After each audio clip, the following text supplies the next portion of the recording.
So as you probably know by now, some niches and some sites will do amazingly well with ads. Some niches, as I'm going to show you in this video, will do closer to $150 per 1,000 page views. That's just insane. And other sites will only earn like a few bucks, maybe $5 per 1,000 page views, even though you install the same type of ad technology on the two sites. So why is that? Well, there's definitely several moving parts here, but one of the main things is that you're able to attract the right demographic. And having the right people on your site has a lot to do with the content that you write, of course. So we're going to look at some of the verticals, or you can say topics, that attract really killer high RPMs, which is the revenue per 1,000 page views. And afterward, I'll also share some of my own experiences in this. So the reason why I have this data is because I work closely with some of these ad networks. And I'm part of a learning group, and I'm also working directly with some of the people who are creating these networks. So I have some good friends in there, and they shared some really interesting data with me recently that I want to share with you guys. So the first niche here that's getting some of the very highest RPMs in the whole ad industry have to do with real estate.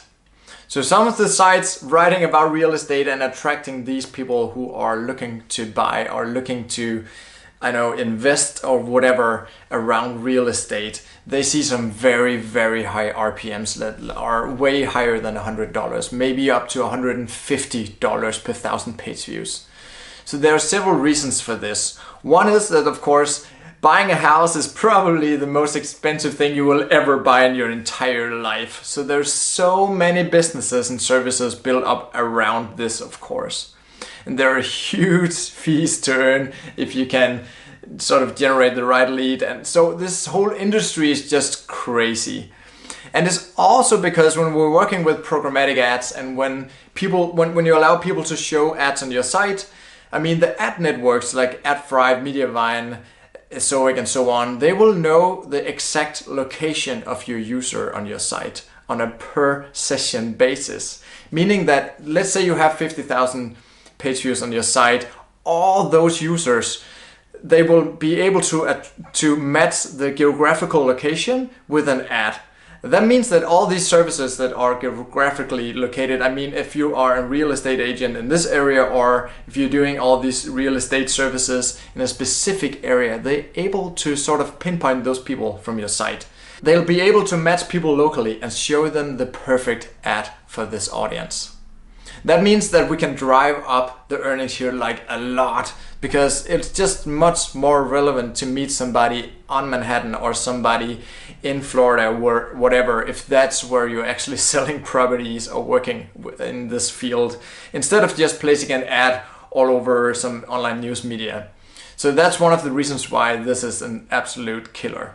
The next niche here on the list is popular gadgets.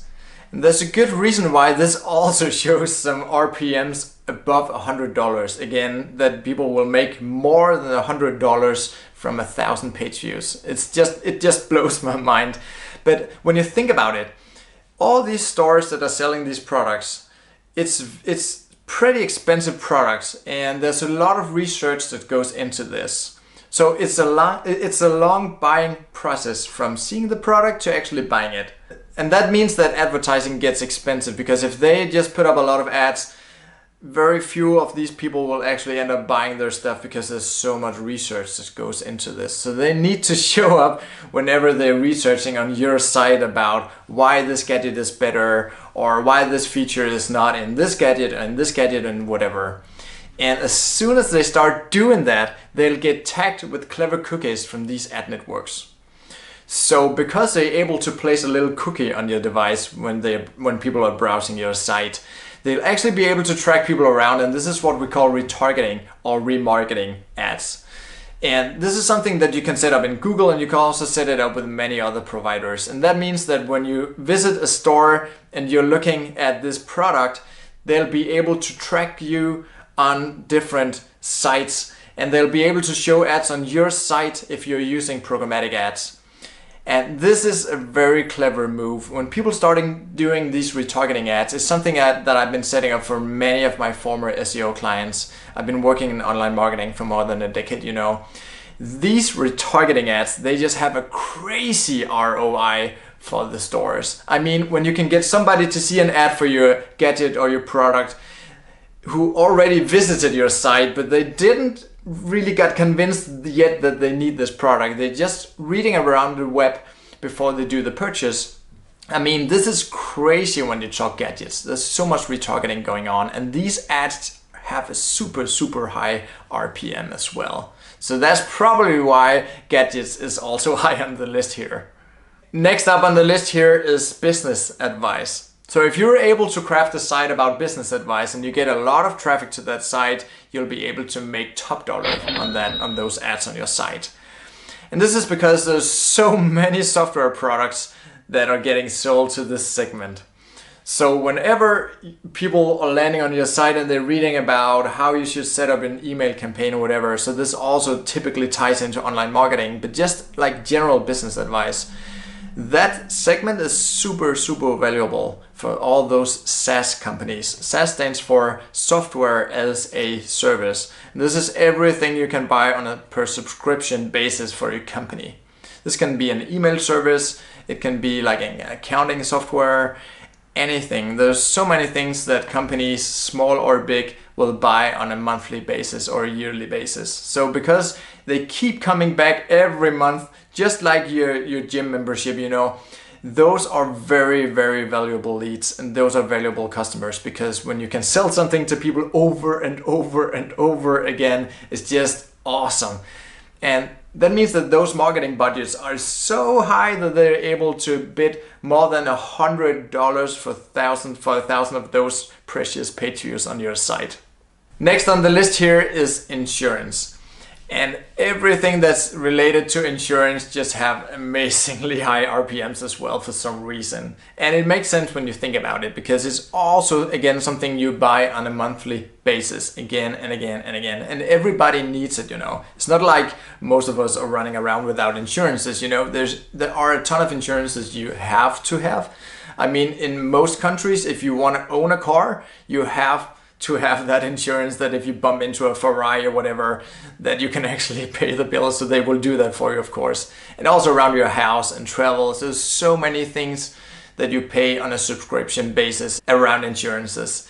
And again, it's a huge industry. There's so many people working with insurances, selling them, getting the leads, meeting the right clients, getting the right businesses on, and so on.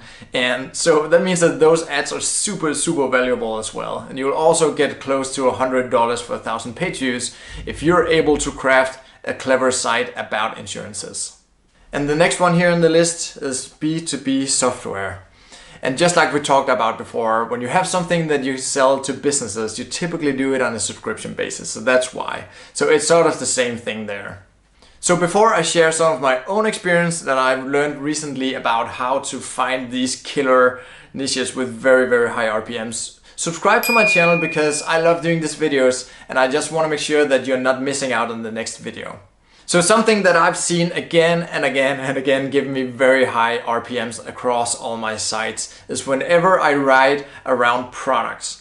So of course this makes a lot of sense, because if people are looking out to buy something, that's a stronger incentive from the companies to actually advertise on your site. And I'm not just talking about reviews here or comparing two different products. I'm talking more like general FAQs, like anything you can think about that people want to ask about a specific product before they purchase it, or even after. I mean, it's still valuable to get those eyeballs for the advertisers. So craft some content around products where you are answering and helping people figure out how to use this product, or what type of product they really need. I mean, all those questions, just go hard on them, because there are some really good RPMs around those topics.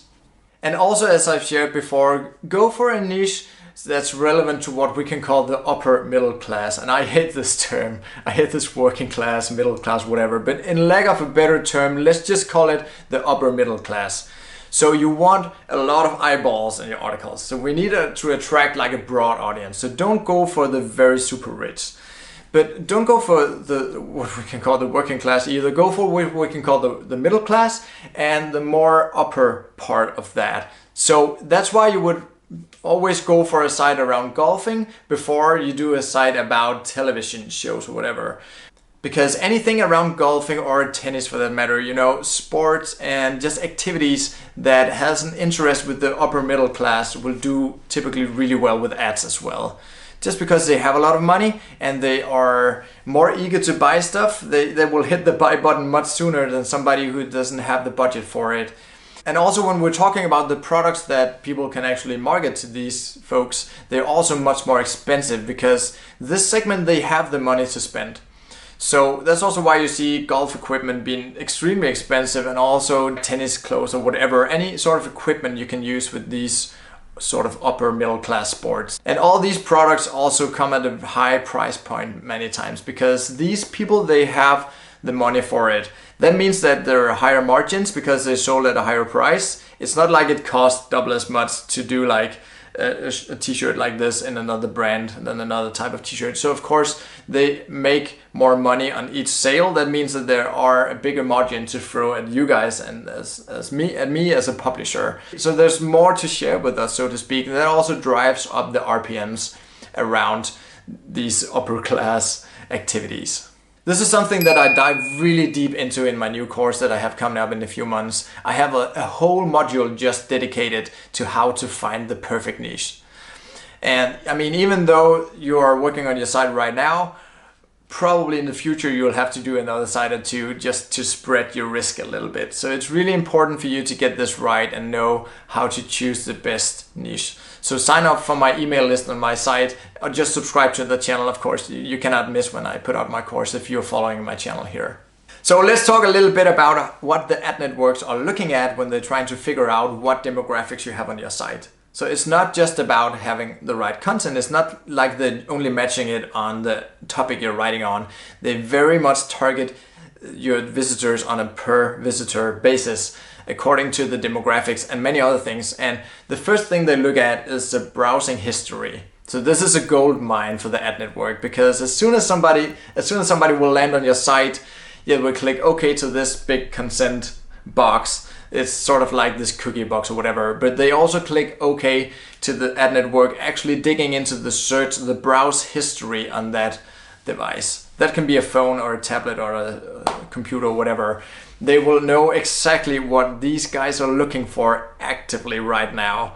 So let's say in the browsing history, somebody just typed in best basketball for whatever, or is this camera better than this one or whatever. They will pick up all those keywords and they'll be able to match the ads directly to the right eyeballs. So that's one thing that the ad networks will do. And they will also look at the device brand. They will know if the people on your site are primarily coming from Apple devices or more cheaper devices. And of course, it also sends signals as to the buying power. I mean, if you have a larger portion of people coming from iPads and iPhones and MacBooks and so on, that shows the advertiser networks and all the brands that are working with them that you have people on your site with money and a strong buying power. And that's very important as well. Another signal they can pick up on is the device type. They will know if you're on a tablet or an iPhone or whatever. And then they can also store and access cookies. And that's like we talked about before. When the ad networks can place a little cookie on your site, they'll be able to track your user around on the web when they browse the next web page and the next one and the next one. So let's say somebody on your site shows interest, or they already clicked on an ad somewhere else. They'll be able to match those people with the right retargeting ads like we talked about before. So these stores can actually follow people around until they actually purchased, or the cookie will run out. So this is all what we call big data, like big time.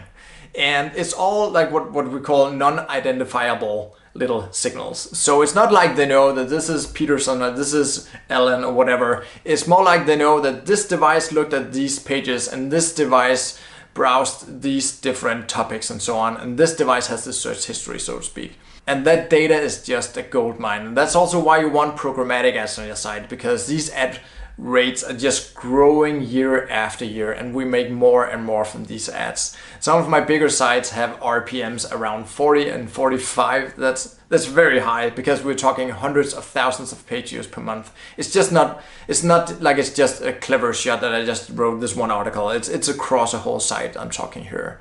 So this is also, of course, something that I'm teaching you inside my course. But before you head out the door and you start your next website around real estate, and the next one about gadgets, and the next one about SaaS software and so on, I just want you to think about this. These are also by far the most competitive niches. Trust me, I've tried to break into some of these, and I've done so successfully a couple of times. But it takes a lot of work, and if this is your first site and if this is the first time you're doing this, you should absolutely stay away from these top earning niches. I mean, it would be great and all if you got some traction, but I think if this is the first time you're doing it, there's a high risk that you will never see any traction, because you need to be really, really good at topic research to find those truly underserved topics. And that's hard, and that's a skill you need to develop. And it's much easier to do if you find a niche that's not as saturated as these niches all are. So there's a reason why the RPM is super high. That's also because there's a lot of competition. And of course, that's also reflected in the articles and the publishers going after those. There are a lot of really, really clever marketing guys going after these niches. So if you're doing your first site, I would definitely go another route. Start with something more mellow, something with less competition. But I mean, by all means, if you can find underserved topics here, you should totally go for it. And you can also, I mean, if you are in another vertical or another niche, you can get inspired by this, because, you know, it's not like a niche can only write about its own content. You can also write articles about this, even though if you are in another niche. All these topics and niches, there are always intersections and they are always overlapping. So even if you had a website about gardening, you can also write a bit about clever gadgets for your garden. I mean, there might be some funny things you can install in your garden so the lights will turn on automatically when you are approaching with your phone or whatever. So just think creatively about this and test it out even in your own niche and see if you can benefit from the knowledge that I just shared with you here. But if you haven't watched my video up here yet about how to find these underserved topics, you absolutely need to watch it. And also I have a video about how to find unsaturated niches, so sort of how to find a niche where there's not a ton of competition. I also link to that up here, and also these links are also in the description. So absolutely check out that video if you're building out one of your first couple of sites, because you need to find a niche for your first couple of sites where you can actually compete. But get inspired from all these topics, because there are so many things you can do, and that's also why I just absolutely love this publishing game, because there's always new things to learn, new things to dive into. So subscribe to my channel and give this video a thumbs up if you liked it. I'll see you guys next time.